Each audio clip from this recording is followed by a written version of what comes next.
He cambiado de idea, respondió Bryce. Podemos irnos. Nada ni nadie va a detenernos. Liza tiene razón. Esa cosa ha muerto. Ya en el coche patrulla, mientras Bryce ponía en marcha el motor, Jenny comentó: ¿Recuerdas lo que dijo Flight sobre la inteligencia de la criatura? Mientras hablaba con el antiguo enemigo a través del ordenador, Flight le planteó que probablemente solo había adquirido su inteligencia y su conciencia después de empezar a consumir y devorar criaturas inteligentes, seres humanos.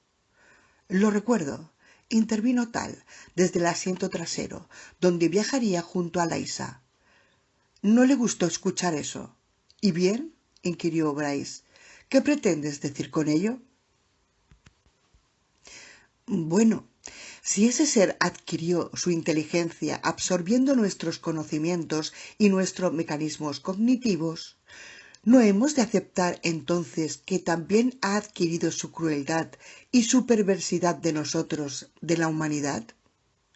Jenny advirtió que la pregunta incomodaba a Bryce, pero continuó su razonamiento. Si vamos al fondo de las cosas, tal vez los únicos demonios de verdad son los seres humanos, no todos nosotros, no la especie en su conjunto, sino solo algunos, los perversos, los que en toda su vida no sienten ni demuestran amor y comprensión por los demás. Si el ser multiforme era realmente el Satán de la mitología, tal vez el mal que anida en los seres humanos no es un reflejo del demonio. Tal vez el demonio es solo un reflejo de la brutalidad y de los impulsos salvajes que anidan en nuestra propia especie. Quizá lo hemos hecho... ha sido crear al diablo a nuestra imagen y semejanza.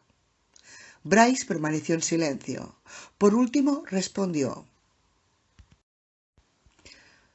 Tal vez tengas razón. Sospecho que así es. No merece la pena desperdiciar nuestras energías temiendo a los diablos, los espíritus perversos y los seres de ultratumba que acechan en la noche, porque en último término nunca encontraremos nada más terrible que los monstruos que habitan entre nosotros.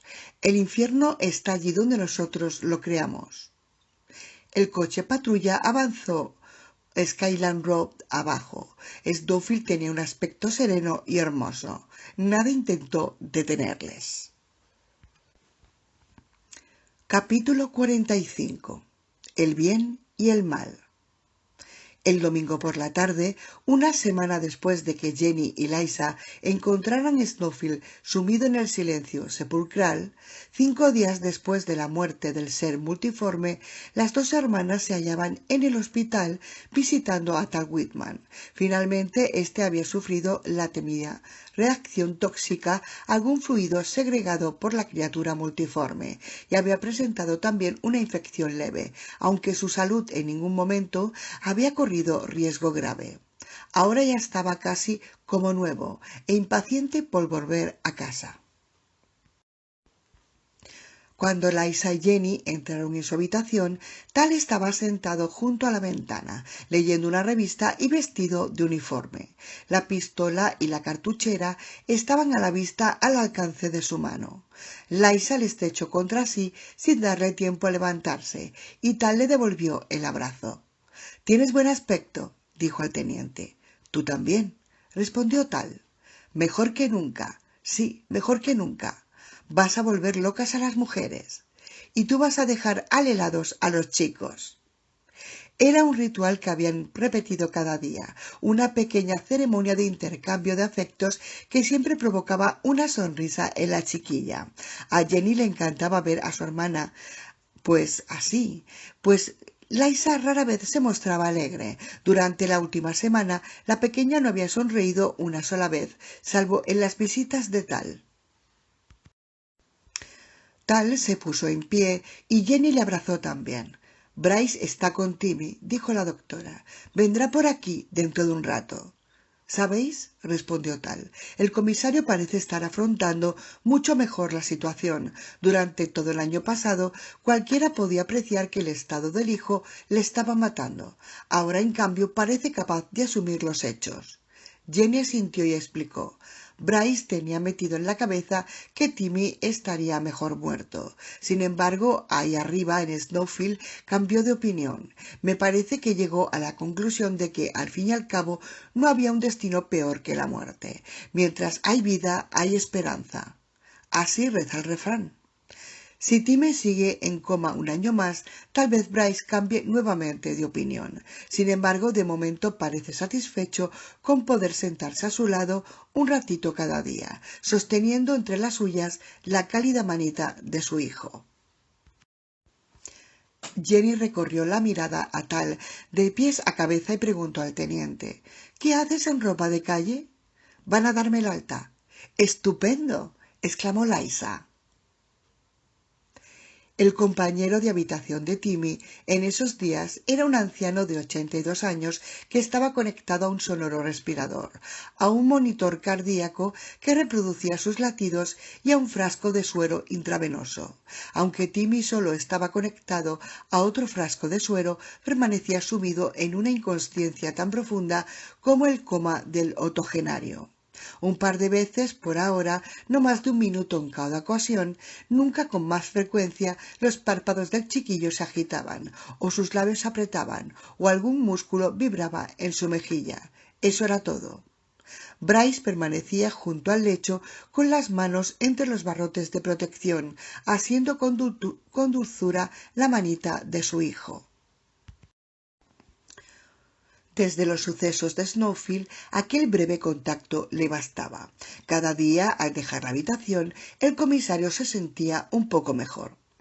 Con la caída de la tarde, la habitación estaba ahora poco iluminada. En la pared, a la cabecera de la cama, había una lámpara mortecina cuyo breve resplandor apenas iluminaba a Timmy hasta los hombros, dejando en sombras el resto de su cuerpo, cubierto con una sábana.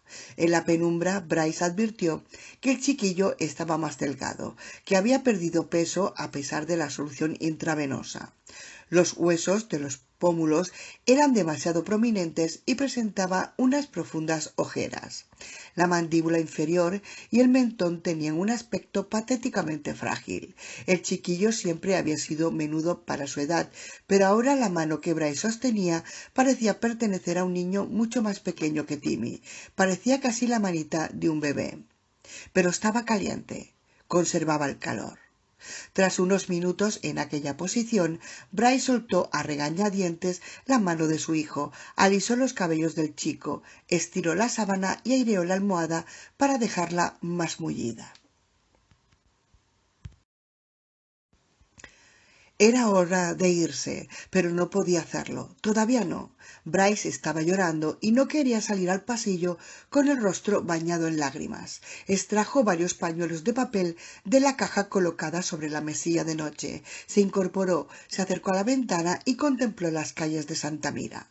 Aunque Bryce lloraba cada vez que acudía a aquel hospital, en esta ocasión las lágrimas eran diferentes de las que había derramado hasta entonces. Ahora ardía en sus ojos y al caer por sus mejillas se llevaban con ellas el abatimiento y la pena de Bryce. Ahora su efecto era curativo. Poco a poco, una a una, las lágrimas iban curando las heridas de su espíritu. ¿El alta? Inquirió Jenny, frunciendo el ceño. ¿Quién lo ha dicho? Yo, sonrió Tal. ¿Desde cuándo te has convertido en tu propio médico? He pensado que parecía oportuno consultar una segunda opinión, de modo que me he hecho un examen a mí mismo y me he recomendado volver a casa lo antes posible. Tal. De verdad, doctora, me siento estupendamente. La hinchazón ha desaparecido. Llevo 2 días enteros sin fiebre. Soy un candidato de primera para el alta. Si intentas retenerme aquí por más tiempo, mi muerte estará en tus manos. ¿Tu muerte? La comida del hospital me matará, sin duda. Parece en forma incluso para salir a bailar, intervino Liza. ¿Cuándo te han dado el título en medicina? Preguntó Jenny. Se volvió hacia Tal y añadió: Está bien, deja que te examine. Quítate la camisa. El teniente se la quitó con rapidez y facilidad, sin mostrar en absoluto la torpeza y rigidez del día anterior. Jenny quitó los vendajes con cuidado y observó que Tal tenía razón. Las heridas no estaban hinchadas ni se apreciaban grietas en las costras. El asunto ya está superado, le aseguró el teniente. Por norma general, no se da el alta a los pacientes por la tarde. Los papeles se firman por la mañana y el alta se produce entre las 10 y las 12 de la mañana. Las normas se han hecho para saltárselas. Muy bonito. Escuchar eso de labios de un agente de policía, se burló Jenny. Escucha, Tal, yo preferiría que te quedaras aquí una noche más, por si acaso. Y yo preferiría no quedarme, para evitar volverme loco. ¿Estás decidido a marcharte? Lo está por completo, intervino Liza. Mira, doctora, añadió Tal, la gente del hospital tenía mi arma en una caja fuerte, junto con los suministros de drogas. He tenido que halagar, suplicar, rogar y engatusar a una enfermera encantadora, llamada Paula, para que me la trajera esta tarde. Le aseguré que tú me dejarías volver a casa esta misma noche. Esa Paula es mi alma gemela, una chica muy atractiva, soltera, deliciosa, un buen partido. No te entusiasmes demasiado, dijo Liza. Aquí dentro hay un menor de edad. Me encantaría tener una cita con Paula, continuó Tal. Me gustaría vivir eternamente con ella. Y ahora, Jenny, si insiste en que no puedo volver a casa, tendré que guardar de nuevo el revólver en la caja fuerte y tal vez la supervisora descubrirá entonces que Paula me la ha entregado antes de tener el alta definitiva y es posible que eso le cueste el empleo. Y si la despiden por mi culpa, nunca podré pedirle una cita. Y sin una primera cita no podré casarme con ella, y sin boda no podrá haber ningún pequeño Tal Whitman enredado por ahí. No podrá haberlo jamás, porque me retiraré a un monasterio y conservaré el celibato toda la vida, pues he llegado a la conclusión de que Paula es la mujer para mí, la única. Así pues, si no me das el alta, no solo habrás echado a perder mi vida, sino que estarás privando al mundo de un pequeño Einstein negro o tal vez un pequeño Beethoven de color. Jenny soltó una carcajada y movió la cabeza. Está bien, te firmaré el alta y podrás marcharte esta misma noche. El teniente la abrazó y empezó a ponerse rápidamente la camisa. Será mejor que Paula se ande con cuidado, comentó Liza. Estás demasiado guapo para dejarte suelto entre las mujeres sin un cascabel al cuello. ¿Yo? ¿Guapo? Tal se ajustó la cartuchera a la cintura. Sigo siendo el mismo Tal Whitman de toda la vida, tímido y vergonzoso. Sí, claro, replicó Liza. Escucha, tal vez, empezó a decir Jenny. Y de repente Tal se volvió loco. De un empujón apartó a un lado a Jenny y ésta, después de golpearse el hombro contra el pie de la cama, cayó al suelo duro. Escuchó un disparo y vio caer a Liza, sin poder cerciorarse de si la bala había alcanzado a la chiquilla o si ésta solo trataba de buscar refugio. Por un instante Jenny pensó que Tal estaba disparando contra ellas. Luego advirtió que el teniente todavía estaba desenfundando su revólver. Simultáneamente al estampido del disparo en la habitación, un cristal saltó en pedazos. Era la ventana situada detrás de Tal. «¡Suelta eso!», gritó el teniente. Jenny volvió la cabeza y descubrió a Jenny Terr de pie en la puerta de la habitación, con la silueta recortada contra la intensa luz del pasillo del hospital. Inmóvil, junto a la ventana, al amparo de la oscuridad de la estancia, Bryce terminó de secarse las lágrimas y estrujó entre las manos los pañuelos de papel que había utilizado. Escuchó un leve ruido a su espalda, en el interior de la habitación. Creyendo que sería alguna enfermera, dio media vuelta y vio a Fletcher Cale. Por un instante Bryce quedó paralizado de asombro e incredulidad. Cale estaba al pie al lecho de Timmy, con una pistola en la mano. La débil luz apenas permitía identificarlo. No había advertido la presencia de Bryce y estaba contemplando al pequeño, con una sonrisa en los labios. Sus facciones reflejaban un estado de profunda locura y el comisario pudo advertir que empuñaba un revólver. Bryce se apartó de la ventana y movió la mano para desenfundar su arma. Entonces se dio cuenta de que no vestía de uniforme y de que no portaba el arma en la sobaquera. Solo llevaba un revólver de cañón corto del 38 en una funda atada a la parte inferior de la pantorrilla y se agachó para asirlo. Pero Cale le había descubierto. El revólver del intruso vomitó 1, 2, 3 disparos en rápida sucesión. Bryce notó un impacto en su costado izquierdo y una punzada de dolor le cruzó el pecho. Mientras caía al suelo hecho un ovillo, escuchó rugir 3 veces más el arma del asesino.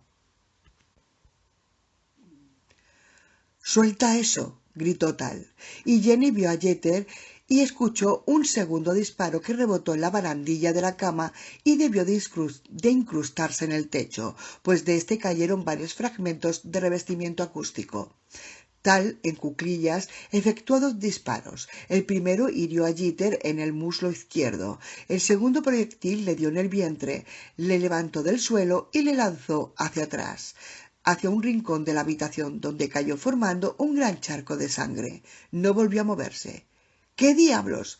Jenny gritó el nombre de Liza y rodeó la cama a gatas, preguntándose si su hermanita seguiría con vida.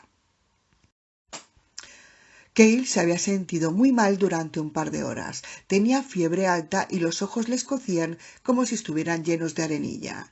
El malestar le había sobrevenido de pronto. También le dolía la cabeza y en aquel mismo instante, mientras permanecía al pie del lecho del chiquillo, empezó a sentirse mareado y con ganas de vomitar. Las piernas apenas le sostenían. Cale no lo entendía. Se suponía que era invencible, que estaba protegido de todo mal, aunque por supuesto tal vez Lucifer estaba impaciente con él por haber esperado 5 días antes de abandonar las cavernas. Tal vez la enfermedad era una señal para que continuara desarrollando su obra. Probablemente los síntomas desaparecerían en el mismo instante en que el niño muriera. Sí, esto era lo que sucedería, sin duda. Cale dirigió una sonrisa al chiquillo en coma. Empezó a levantar el revólver e hizo una mueca mientras un doloroso calambre le atenazaba las entrañas. Entonces apareció un movimiento en las sombras. Se apartó de la cama de un salto. Era un hombre que venía hacia él. Hammond. Cale abrió fuego y disparó las 6 balas para no correr el menor riesgo. Estaba mareado, su visión era borrosa, notaba el brazo muy débil y apenas lograba sostener el arma. Incluso a la corta distancia que le separaba del policía, no podía confiar en su pulso.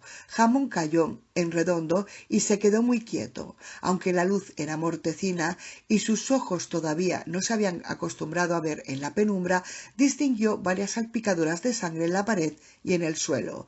Con una carcajada de alegría, mientras se preguntaba cuándo desaparecería su malestar ahora que había completado una de las tareas que Lucifer le había encomendado, Cale se aproximó al cuerpo del comisario dispuesto a administrarle el tiro de gracia. Aunque Hammond estuviera muerto y bien muerto, Cale quería meterle una bala a aquel rostro presuntuoso y sarcástico. Sí, quería ver aquel rostro convertido en una masa irreconocible.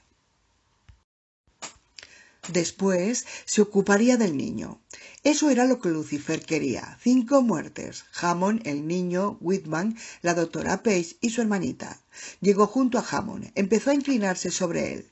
Y el comisario se movió. Su mano fue rauda como una centella. Desenfundó el arma de su pantorrilla y antes de que Cale pudiera reaccionar, se produjo un fogonazo. Cale recibió el impacto, se tambaleó y cayó al suelo. El revólver le resbaló de la mano y lo escuchó golpear la pata de una de las camas. «Todo esto no puede ser verdad», se dijo. «Estoy protegido. Nadie puede hacerme daño». Liza estaba ilesa. Si había saltado de la cama había sido solo para ponerse a cubierto, no porque estuviera herida. Jenny la estrechó con fuerza entre sus brazos. Tal estaba agachado sobre Ginter. El jefe de la pandilla de motoristas estaba muerto, con un gran agujero en medio del pecho. Una muchedumbre se había reunido en torno a ellos: enfermeras, auxiliares, un par de médicos y algunos pacientes en bata y zapatillas. Un enfermero pelirrojo llegó corriendo, con el rostro desencajado. También ha habido otro tiroteo en el segundo piso. Bryce, musitó Jenny, al tiempo que le atravesaba una punzada helada de temor. ¿Qué está sucediendo aquí? Exclamó Tal.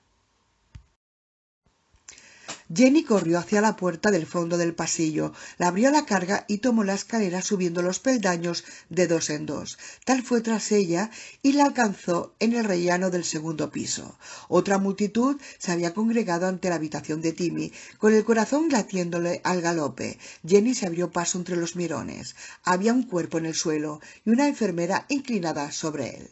Jenny creyó que era Bryce. Entonces vio a este sentado en una silla. Otra enfermera le estaba quitando la camisa para dejar el hombro al descubierto. Solo estaba herido. Bryce forzó una sonrisa hacia ella. Será mejor que andes con cuidado, doctora. Si siempre llegas tan pronto a la escena del desastre, empezarán a pensar que rondas como un buitre en busca de pacientes. Jenny se echó a llorar. No pudo evitarlo. Jamás se había alegrado tanto de algo como de escuchar su voz en aquel instante. «Es solo un rasguño», dijo Bryce. «Me parece estar oyendo a Tal», respondió, mezclando risas y lágrimas. «¿Está bien, Timmy?» Cale iba a matarle. Si no hubiera estado aquí. ¿Ese de ahí es Cale? Sí.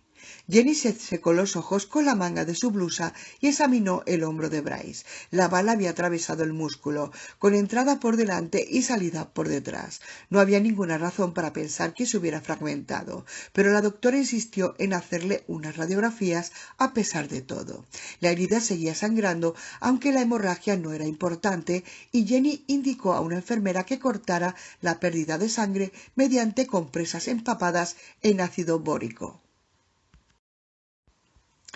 El comisario iba a recuperarse, sin problemas. Cuando estuvo segura del estado de Bryce, Jenny se volvió hacia el hombre tendido en el suelo. La situación de éste era más grave. La enfermera le había abierto la chaqueta y la camisa para dejar al descubierto una gran herida en mitad del pecho. Cale tosió y una bocanada de sangre brotó entre sus labios. Jenny indicó a la enfermera que buscara una camilla e hizo llamar al cirujano de guardia por la megafonía interior del hospital. Entonces se dio cuenta de que Cale presentaba una fiebre alta. La frente le ardía y su rostro estaba enrojecido y sudoroso. Cuando le asió la muñeca para tomarle el pulso, comprobó que la zona estaba cubierta de puntos rojos muy inflamados. Levantó la manga de la camisa y observó que los puntos rojos se extendían hasta el codo. El otro brazo estaba en las mismas condiciones. En cambio, no tenía ninguna señal en el rostro o en el cuello. Jenny había apreciado unas marcas color rojo pálido en el pecho, pero las otras la había tomado por restos de sangre. Al observarlas de nuevo, más detenidamente que antes, comprobó que eran idénticas a los puntos de los brazos. ¿Sarampión? No, otra cosa, una afección mucho peor que el sarampión. La enfermera regresó con dos auxiliares y una camilla con ruedas. Jenny les indicó: «Tendremos que poner en cuarentena toda esta planta. Y la de encima. Este hombre sufre alguna enfermedad infecciosa y no estoy muy segura de cuál es». Después de las radiografías y de serle vendada la herida, Bryce fue internado en una habitación cercana a la que ocupaba Timmy. El dolor del hombro no remitió, sino todo lo contrario. Mientras las terminaciones nerviosas afectadas empezaban a recuperar su funcionamiento. El comisario rechazó los analgésicos para poder mantener la claridad mental hasta saber a ciencia cierta qué había sucedido y por qué.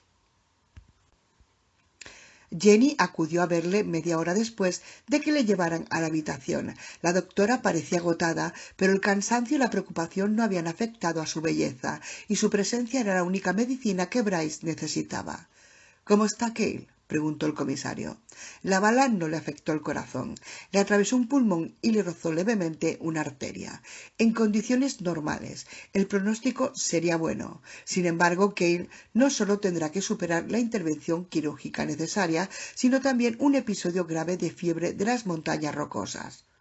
«Una especie de tifus, ¿verdad?», dijo Bryce parpadeando. Tiene 2 quemaduras de cigarrillos en la pantorrilla derecha, o más bien las cicatrices de 2 quemaduras con las cuales pretendía librarse de unas garrapatas. Estos ácaros son los transmisores de la enfermedad. A juzgar por el aspecto de las cicatrices, yo diría que le picaron hace 5 o 6 días, que es aproximadamente el periodo de incubación de esa dolencia. Los síntomas deben haberle afectado gravemente durante las últimas horas. Ha debido sufrir mareos, escalofríos, debilidad en las articulaciones. Ahora entiendo su mala puntería, intervino Bryce. Ha hecho 3 disparos casi a bocajarro y solo me ha acertado una vez. Será mejor que agradezcas a Dios que le enviaran esas garrapatas. Bryce meditó las palabras que Jenny acababa de pronunciar y musitó. En efecto, casi parece una intervención divina, ¿verdad? Sin embargo, ¿qué pretendían hacer Cale y Ter? ¿Por qué se han arriesgado a acudir aquí con esas armas? Puedo entender que Cale quisiera matarme a mí, incluso a Timmy, pero ¿por qué a Tal y a ti y a Liza? Jenny respondió.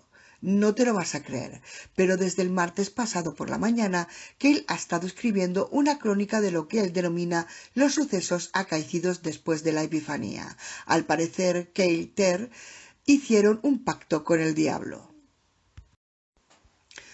A las 4 de la madrugada del lunes, solo 6 días después de la epifanía a cual se había referido Cale, éste murió en el hospital. Antes de abandonar este mundo, el hombre abrió los ojos y miró a una enfermera con expresión agitada. A continuación fijó la mirada en un punto más allá de la enfermera y vio algo que le aterrorizó, algo que la enfermera no podía ver. Logró reunir las fuerzas necesarias para alzar las manos como si quisiera protegerse y lanzó un grito. Un alarido agudo, agónico. Cuando la enfermera intentó calmarle, Cale murió. Pero este no es mi destino. Instante después, estaba muerto.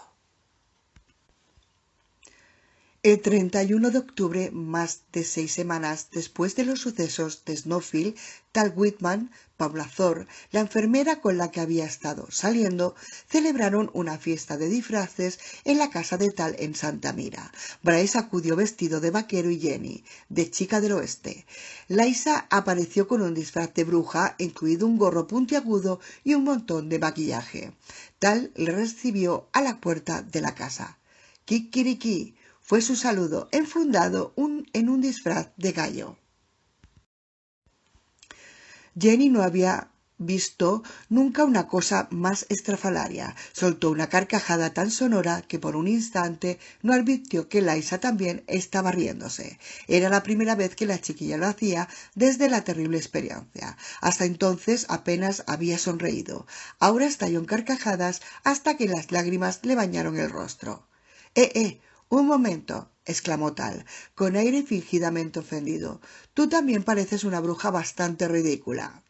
Tal acompañó sus palabras con un guiño dirigido a Jenny y ésta comprendió que el teniente había escogido el traje de gallo precisamente por el efecto que produciría en Liza. «Por el amor de Dios, Tal, hazte a un lado y déjanos entrar», dijo Bryce. «Si la gente te ve con eso puesto, perderá el poco respeto que le quede por el departamento de policía». Durante la fiesta, Liza participó en las conversaciones y los juegos, y se rió a gusto. Era un nuevo comienzo. En agosto del año siguiente, el primer día de su luna de miel, Jenny encontró a Bryce apoyado en el balcón de la habitación del hotel, contemplando la playa de Waikiki con el ceño fruncido. «No estarás preocupado por encontrarte tan lejos de Timmy, ¿verdad?», le preguntó. «No, pero precisamente estaba pensando en él. Estos últimos tiempos, bueno, he tenido el presentimiento de que finalmente todo va a salir bien. Es extraño, como una premonición. Anoche tuve un sueño. Timmy se levantaba de la cama, me decía hola y me pedía una hamburguesa. Lo extraño es que no se parecía a ningún sueño que haya tenido nunca. Resultaba muy real». «Bueno, Bryce, tú nunca has perdido la esperanza». «Sí, durante un tiempo la perdí, pero la he recuperado». Permanecieron un rato en silencio, dejándose acariciar por la cálida brisa marina y escuchando el rumor de las olas que rompían en la playa.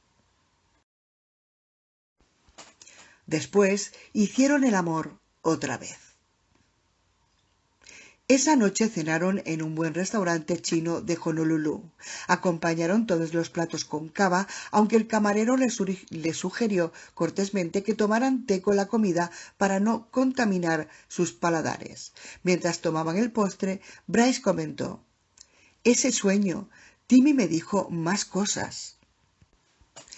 Cuando advirtió mi sorpresa al verle despertar del coma, me dijo: «Pero papá, si existe un diablo, también debe de haber un Dios.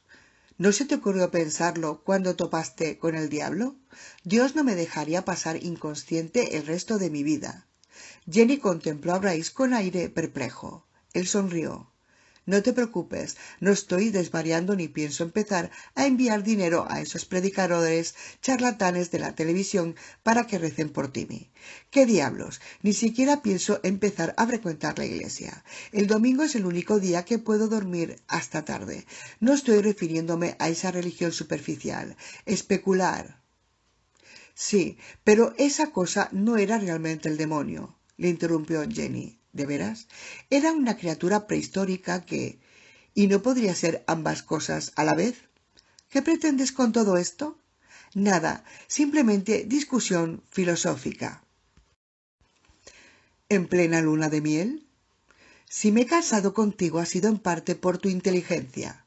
Más tarde en la cama, poco antes de que el sueño se adueñara de ellos, Bryce comentó: «Lo único que sé es que el ser multiforme hizo que me diera cuenta de que en este mundo hay muchos más misterios de lo que había pensado. En adelante creo que nunca voy a dar nada por imposible. Cuando vuelvo la vista atrás y pienso cómo sobrevivimos en Snowfield, es como logró utilizar su arma Tal Whitman cuando rompió Jeter en la fiebre y la infección que afectaron profundamente la puntería de Cale. Bueno, todo eso me lleva a pensar que tal vez estábamos predestinados a salir con bien de esta experiencia».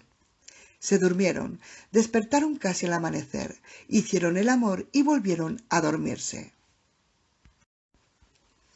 Por la mañana, Jenny dijo: «Una cosa sé segura». «¿Qué es?» «Que estábamos predestinados a casarnos». «Sin duda. No importa cómo, el destino nos habría llevado a conocernos antes o después». Por la tarde dieron un paseo junto a la playa y Jenny imaginó las olas como enormes rodillos que retumbaban con un ruido sordo. El sonido le recordó un viejo dicho que decía que las ruedas de molino del paraíso giran lentamente. El rugido de las olas reforzaba esa imagen, y en su mente Jenny pudo ver unas inmensas ruedas de molino girando una contra otra. «Así pues, ¿crees que tiene un significado?», preguntó. Bryce no tuvo que preguntarle a qué se refería. «Sí», respondió. «Todo, cada detalle y cada vuelta que da la vida, tiene un sentido, un propósito». El mar espumeaba sobre la arena. Jenny escuchó el sonido de las ruedas de molino y se preguntó qué misterios y milagros, qué horrores y qué alegrías estaban siendo molidos en aquel mismo instante para tomar forma en los tiempos venideros. Fin del libro.